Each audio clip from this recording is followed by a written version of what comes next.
ओम शांति। आज हम जो अव्यक्त मुरली देख रहे हैं उसकी तारीख है 28 जनवरी 1980, 28 जनवरी 1980। संपूर्ण ब्रह्मा और संपूर्ण ब्राह्मणों के संपूर्ण स्वरूप के अंतर का कारण और निवारण। संपूर्ण ब्रह्मा और संपूर्ण ब्राह्मणों के संपूर्ण स्वरूप के अंतर का कारण और निवारण। अभी जो बाबा मुरलियाँ ले रहा है वो ज़्यादातर मुरलियाँ है कि बाबा बता रहा है कि हमें संपूर्ण कैसे बनना है, उसके लिए समान कैसे बनना है, उसके लिए समीप कैसे रहना है ना। समीपता, समानता और संपूर्णता, इसके ऊपर बाबा मुरली ले रहा है। तो आज बाबा ये अंतर बता रहा है कि संपूर्ण ब्रह्मा जो बन गया उसके बीच में और संपूर्ण ब्राह्मणों के संपूर्ण स्वरूप के बीच में अंतर क्या है, उसका कारण क्या है और उसका निवारण क्या है। मतलब बाबा ये भी बोल रहे हैं कि कारण अंतर क्यों रहता है, क्यों हम संपूर्ण ब्रह्मा अभी तक नहीं बने हैं, वो कारण भी बताएगा और उसमें से बाहर निकलने का और संपूर्ण बनने का निवारण भी, मतलब सॉल्यूशन भी बताएगा, विधियाँ भी बताएगा। आज हर एक बच्चे का डबल स्वरूप देख रहे हैं। कौन सा डबल रूप? एक वर्तमान पुरुषार्थी स्वरूप, दूसरा वर्तमान जन्म का अंतिम संपूर्ण फरिश्ता स्वरूप। मतलब अभी जो जन्म चल रहा है उसमें अभी हम पुरुषार्थ कर रहे हैं, है ना। हम लौकिक जन्म में आए, फिर अलौकिक जन्म हुआ। जैसे ही बाबा के पास आए हमारा अलौकिक जन्म हुआ। तो जैसे ही बाबा के पास आए, बाबा को समझा, बाबा को जाना, और फिर बाबा ने हमें जो विधियाँ बताई हुई है सुख के लिए, शांति के लिए, शांति धाम जाने के लिए, सुख धाम जाने के लिए, है ना, संपूर्ण बनने के लिए, पावन बनने के लिए, कर्मातीत बनने के लिए, बाप समान बनने के लिए बाबा ने कई सारी विधियाँ बताई हुई है।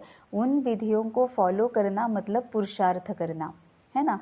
पुरुषार्थ मतलब एक तो ये है कि पहले के जो कार्मिक अकाउंट्स है वो बाबा ने बताई हुई विधियाँ फॉलो करके वो कार्मिक अकाउंट्स खत्म करना, सेटल करना, और साथ साथ जो बाबा ने दैवी गुण, दैवी स्वरूप बताए हुए हैं उनको ही यूज करना, सो कि पहले वाले खत्म होते जाए और दूसरे वाले आगे बढ़े ना, है ना, ज़्यादा के कार्मिक अकाउंट क्रिएट नहीं हो। इसीलिए जो अभी बाबा के बताए हुए रास्ते पर हम चल रहे हैं उसको पुरुषार्थ ही बोलते हैं, उसको पुरुषार्थ बोलते हैं। तो बाबा बोल रहा है कि अभी तुम जो कर रहे हो, पावन बनने के लिए जो कर रहे हो, वो तुम्हारा एक पुरुषार्थी स्वरूप, और दूसरा इस वर्तमान जन्म का अंतिम संपूर्ण फरिश्ता स्वरूप। मतलब मेरे बताए हुए रास्ते पर चलकर जो तुम पुरुषार्थ कर रहे हो, वो जब पुरुषार्थ करते करते तुम संपूर्ण फरिश्ता स्वरूप बन जाओगे, वो तो पुरुषार्थी स्वरूप और अंतिम फरिश्ता स्वरूप, ये बाबा हमारे दो रूप देख रहे हैं। इस समय हम सो हम के मंत्र में पहले हम सो फरिश्ता स्वरूप है, फिर भविष्य में हम सो देवता स्वरूप है। अब फरिश्ता स्वरूप क्या है, देवता स्वरूप क्या है, हम सबको पता है ना। फरिश्ता स्वरूप मतलब उड़ती कला में रहना, चलना नहीं है। जैसे ही कोई प्रॉब्लम्स आती है, अड़चने आती है, उसको जिसको ही बाबा माया बोलता है, वो जैसे ही माया सामने आती है, इसका मतलब ऐसी कोई व्यक्ति या घटना या परिस्थिति हमारे सामने आती है जिसकी वजह से हम वापस विकारों की तरफ जाए, हम वापस विकारों को, दुर्गुणों को, अवगुणों को, कमियों को, कमजोरियों को यूज करें, है ना, उसको बाबा माया बोलता है। जैसे ही ऐसी व्यक्ति, घटना या परिस्थिति आए तो हमें क्या करना है, उड़ती कला में जाना है, हाई जंप लेना है, अशरीरी होना है, मतलब ही आत्मा स्थिति में रहना है, फरिश्ता स्वरूप रहना है ना। देख के भी अनदेखा करना है। बाबा बोलता है ना, देखते देखते भी ना देखो। सामने दिख रहा है कि ये अहंकारी है, ये क्रोधी है, ये आलसी है ना, उसको बताना, उसको अपनी जिम्मेवारियों के, कर्तव्यों के बारे में आगाह करना, ये अलग बात है। लेकिन वो अहंकारी है, आलसी है, क्रोधी है, ईर्ष्या वाला है, इसीलिए अपने विकार भी सामने लाना, अपने जो रावण के जो हमने गुण उठाए हुए हैं उनको यूज करना, ये ना करते हुए हम आत्मिक स्थिति में रहकर वो आत्मा मैं आत्मा, बाबा के साथ, परमात्मा के साथ मैं आत्मा और सामने वाली आत्मा, इस तरह से जब हम देखते हैं तो वो फरिश्ता स्वरूप है। फिर भविष्य में हम सो देवता रूप है। देवता मतलब 16 कला संपूर्ण है ना, पूरी तरह से आशीर्वाद ही है, कहीं पर भी कोई भी कमी कमजोरी कुछ भी नहीं है। जो भी सामने आके जो कुछ भी बोलता है, देवताओं को कुछ फर्क नहीं पड़ता। हम देखते हैं ना कि मंदिरों में और चर्च में, गुरुद्वारे में, है ना, वहाँ पर सभी देवताएं होती है। वो बस कुछ बोलते नहीं है ना, जैसे ही जो कोई आता है बस उनका आशीर्वाद का, वरदान का जो हाथ है वो बस शक्तियाँ देते रहते हैं, सबको समाते रहते हैं। तो बाबा बोल रहा है कि इस समय हम सो हम के मंत्र में पहले हम सो फरिश्ता स्वरूप है, उड़ती कला में है, और फिर भविष्य में हम सो देवता रूप है। आज वतन में सभी बच्चों के नंबरवार पुरुषार्थ अनुसार जो अंतिम फरिश्ता स्वरूप बनना है, उस रूप को इमर्ज किया, मतलब उस रूप को प्रत्यक्ष किया वतन में। आज वतन में सभी बच्चों के नंबरवार पुरुषार्थ अनुसार जो अंतिम फरिश्ता स्वरूप बनना है, उस रूप को इमर्ज किया। जैसा साकार ब्रह्मा और संपूर्ण ब्रह्मा। साकार ब्रह्मा मतलब जब वो देह में था, है ना, साकार में था, देह में था, पुरुषार्थी था। और बाबा कहता है कि सबको वैसे ही रहना है, सबका एक जैसे ही होना है। जब तक हम प्रयत्न कर रहे हैं, कोशिश कर रहे हैं, आगे बढ़ रहे हैं, तब तक हम पुरुषार्थी ही है। जब तक हम संपूर्ण नहीं और संपूर्ण और कर्मातीत नहीं बने हैं, तब तक हम पुरुषार्थी ही है। तो साकार ब्रह्मा मतलब पुरुषार्थी ब्रह्मा और संपूर्ण ब्रह्मा, दोनों के अंतर को देखते और अनुभव करते थे कि पुरुषार्थी और संपूर्ण में क्या अंतर है। ऐसे आज बच्चों के अंतर को देख रहे थे। दृश्य बहुत अच्छा था। नीचे तपस्वी पुरुषार्थी रूप और ऊपर खड़ा हुआ फरिश्ता स्वरूप। मतलब बाबा ने वो भी बोला है कि नीचे तपस्वी पुरुषार्थी रूप। बाबा हर एक के बारे में ये देख रहा है। इसका मतलब बाबा ने जाते जाते हम सबको वरदान दे दिया कि तुम तपस्वी पुरुषार्थी हो और तुम फरिश्ता रूप हो, है ना। तपस्वी पुरुषार्थी भव और फरिश्ता रूप भव, ये बाबा ने वरदान दे दिया। अब तपस्वी पुरुषार्थी रूप, तपस्वी मतलब क्या है? जिसका फोकस है, जो सरेंडर हो चुका है, जिसको पता है कि मैंने क्या करना है, जिसको पता है कि पहले मैं क्या कर रहा था, अब जो करना है, जो बनना है, उसके लिए क्या करना है, उस पर पूरा फोकस। और फिर तप, ध्यानी, तपस्वी, योगी, पुरुषार्थी रूप, और ऊपर खड़ा फरिश्ता रूप। अपना अपना रूप इमर्ज कर सकते हो, अपना संपूर्ण रूप दिखाई देता है। संपूर्ण ब्रह्मा और संपूर्ण ब्राह्मण, संपूर्ण ब्रह्मा और संपूर्ण ब्राह्मण। अभी भी हम ब्राह्मण तो है लेकिन पुरुषार्थी है, तभी तो जो भी विकारों के अंश बचे हुए हो कभी कभी मतलब वो ऊपर आ जाते हैं, प्रत्यक्ष हो जाते हैं। लेकिन संपूर्ण ब्राह्मण मतलब पूरी तरह से आत्मिक स्थिति में। हर एक समझते हैं कि ब्रह्मा और हमारे संपूर्ण रूप में कितना अंतर होगा। नंबरवार तो है ना, वहाँ क्या हुआ, नंबरवार फरिश्ता स्वरूप बहुत बड़े सर्कल में राज्य दरबार के रूप में इमर्ज थे। नंबरवार फरिश्ता स्वरूप बहुत बड़े सर्कल में राज्य दरबार के रूप में इमर्ज थे।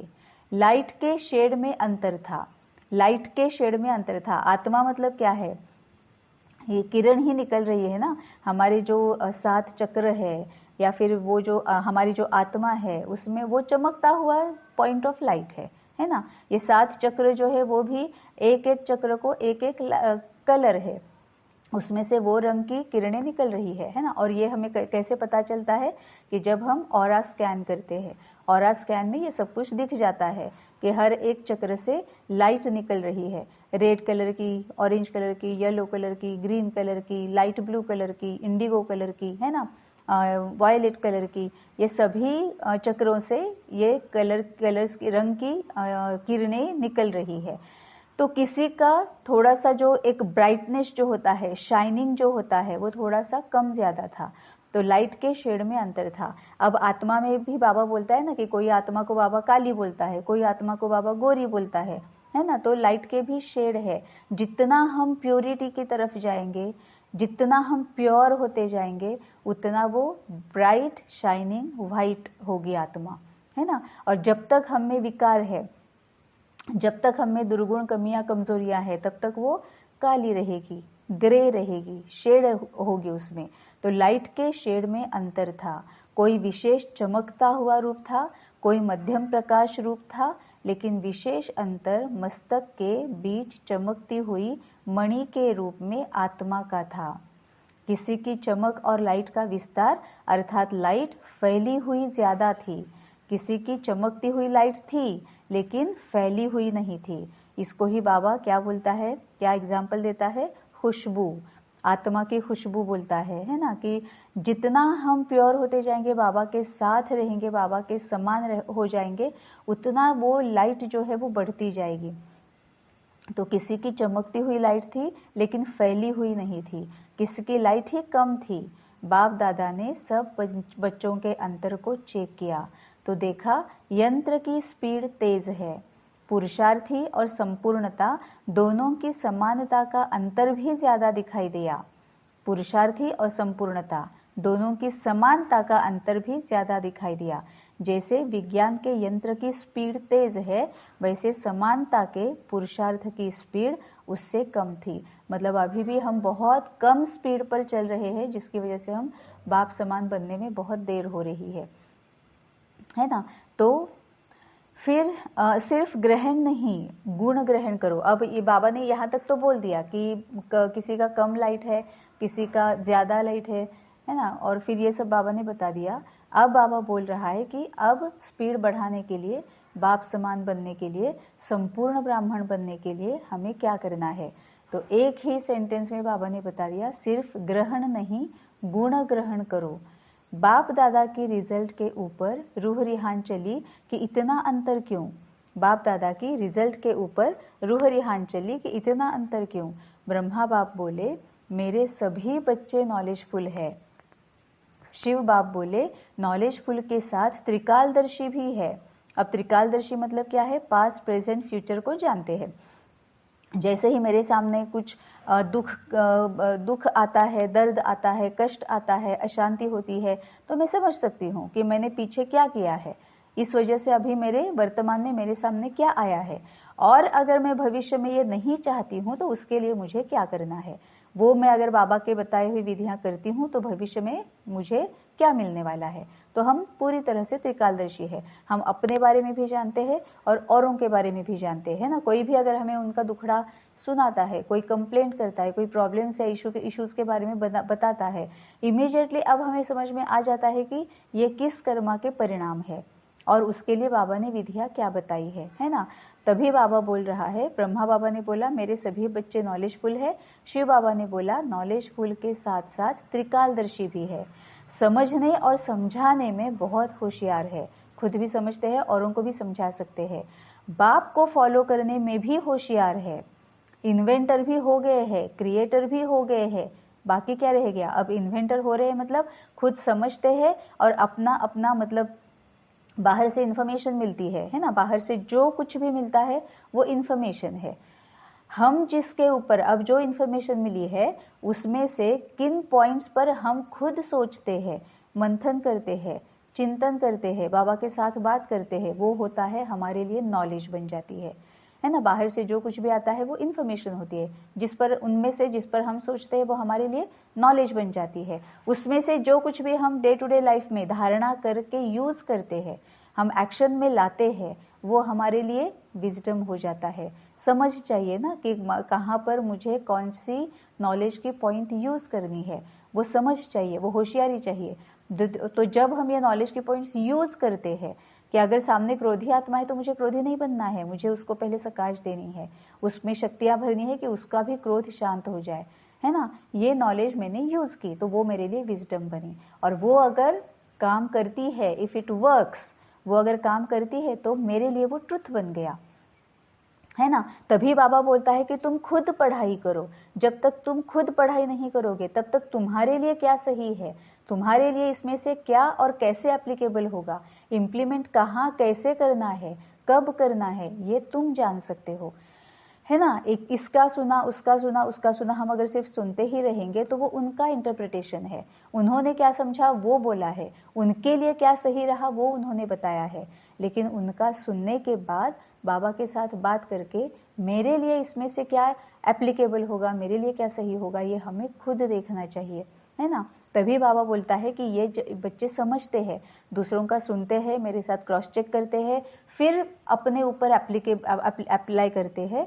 और इसीलिए बाबा कहते हैं कि इन्वेंटर भी हो गए, इन्वेंशन करते हैं, इन्वेंटर भी हो गए हैं, क्रिएटर भी हो गए हैं, मतलब वो औरों को भी बता रहे हैं, क्रिएट करना, हम रचयिता बन गए हैं, है ना। हम दूसरों को जब बताते हैं कि क्रोध क्यों अच्छा नहीं है, गुस्सा और क्रोध में क्या अंतर है, गुस्सा कैसे करना पड़ता है, क्रोध क्यों नहीं करना पड़ता है, ये हम दूसरों को बताते हैं, और वो जब फॉलो करते हैं और वो क्रोध से बाहर निकल कर आते हैं, वो ज्ञान की उस पॉइंट को समझते हैं, तो हम रचयिता बन गए, वो रचना बन गए, है ना। रचयिता मतलब क्रिएटर, तो इन्वेंटर भी हो गए हैं, क्रिएटर भी हो गए हैं। बाकी क्या रह गया, जो अंतर बड़ा हो गया है, इसका क्या कारण है, कारण तो छोटा सा ही है।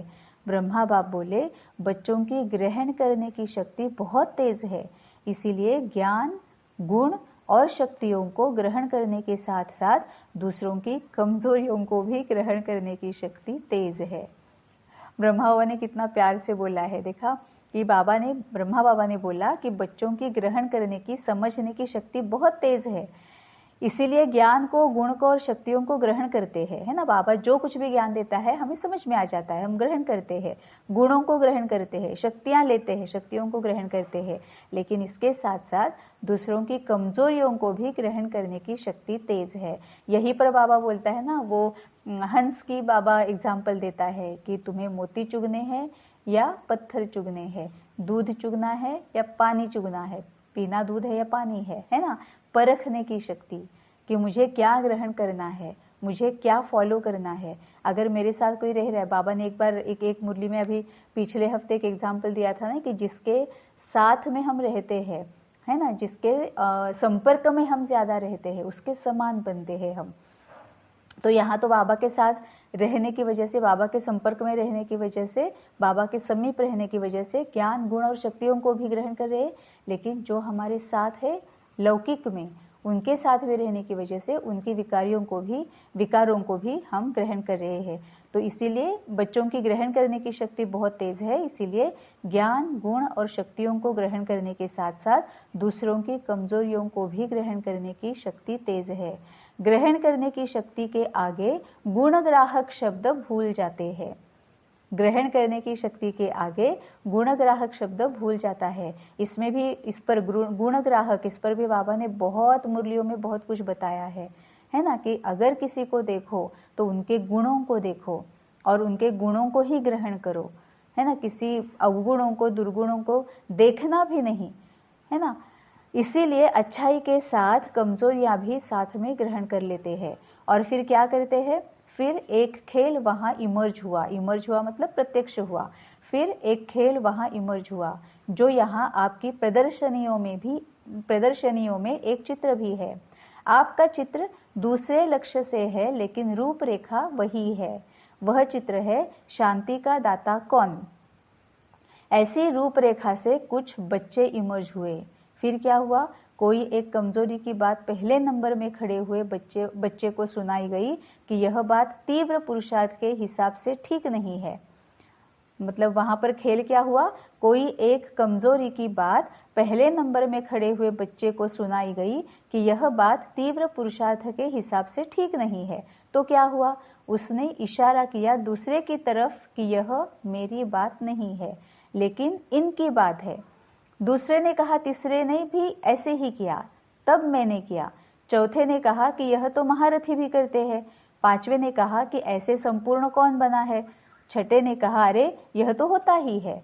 सातवें ने कहा, फिर तो संपूर्ण होके सूक्ष्म वतन में चले जाएंगे। आठवें ने कहा, बाप दादा तो इशारा दे रहे हैं, करना तो चाहिए, लेकिन संगठन है, न चाहते हुए भी कुछ कर लेते हैं। ऐसे पुरुषार्थ की बात एक दूसरे के ऊपर देखते और रखते हुए बात ही बदल गई।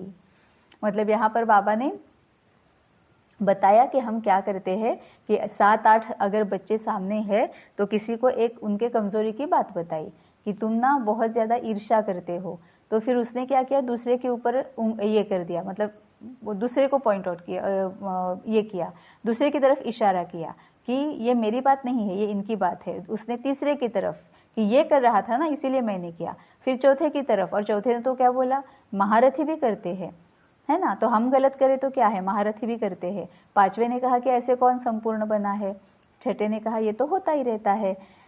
तो इस तरह से बाबा ने ये खेल किया। आठवें ने कहा बाप दादा तो इशारा दे रहे हैं, करना तो चाहिए, लेकिन संगठन है, न चाहते भी कुछ कर लेते हैं। ऐसे पुरुषार्थ की बात एक दूसरे के ऊपर देखते और रखते हुए बात ही बदल गई। ऐसे आजकल का प्रैक्टिकल खेल बहुत चलता है, और इसी खेल में लक्ष्य और लक्षण में महान अंतर पड़ जाता है। पिछले भी एक मुरली में बाबा ने बहुत साफ साफ बताया था कि जो भी महारथी है, बहुत सालों से जो ज्ञान में है, जो बहुत सालों से बाबा की बताए हुए रास्ते पर चल रहे हैं, उनमें क्या कमी कमजोरियां हैं, उनके क्या अवगुण है, इसको मत देखो, क्योंकि उनका जो डेडिकेशन है, उनका जो एक पेशेंस है, कंसिस्टेंसी है ना, उसके लिए उनको ज़्यादा के मार्क वैसे भी मिलने वाले हैं। इसीलिए तुम उनकी तरफ मत देखो, ये मत कहो कि वो तो इतने सालों से है फिर भी देखो उनमें से क्रोध गया नहीं है। नहीं, बाबा ने बोला अगर वो नहीं भी गया है क्रोध, वो अपना अपना पुरुषार्थ कर लेंगे, तुम अपना अपना पुरुषार्थ करो, लेकिन उनको कंसिस्टेंसी, डिटर्मिनेशन और ये कमिटमेंट, ये जो है बाबा को फॉलो करने की जो अंदर से एक लगन है, वो उसके मार्क्स ले जाएंगे। तो और इसी खेल में लक्ष्य और लक्षण में महान अंतर पड़ जाता है। मतलब हमारा लक्ष्य क्या है और हमारे लक्षण क्या है। लक्ष्य क्या है, बाबा, बाप समान बनना, और लक्षण क्या है कि हम एक दूसरे को देखकर उनके भी कमियां, कमजोरियां, अवगुणों को धारण कर रहे हैं। तो कारण क्या हुआ, इसी संस्कार के कारण संपूर्ण संस्कार अभी तक इमर्ज नहीं हो सकते हैं। तो कारण क्या हुआ कि जैसे हमारी ग्रहण शक्ति बहुत है, कैपेसिटी बहुत है ग्रहण करने की, तो जैसे बाबा के साथ रहकर ज्ञान, गुण और शक्तियों को ग्रहण करते हैं, वैसे लौकिक में जिनके साथ हम रहते हैं उनके गुणों को ना देखकर अवगुणों को भी देखते हैं, विकारों को भी देखते हैं और उसको भी ग्रहण करते हैं। तभी बाबा ने बोला कि गुणग्राहक बनो। एक तो पूरी तरह से फोकस बाबा के ऊपर होना चाहिए, लौकिक में जो भी है उनको आत्मा के रूप में देखना चाहिए, और जो भी लौकिक के है हमारे आसपास जो है, जिनके भी इंटरैक्शन में हम आते हैं, उनके सिर्फ गुण ही हमें ग्रहण करने हैं। ये बाबा ने आज उसका निवारण बताया। ओम शांति।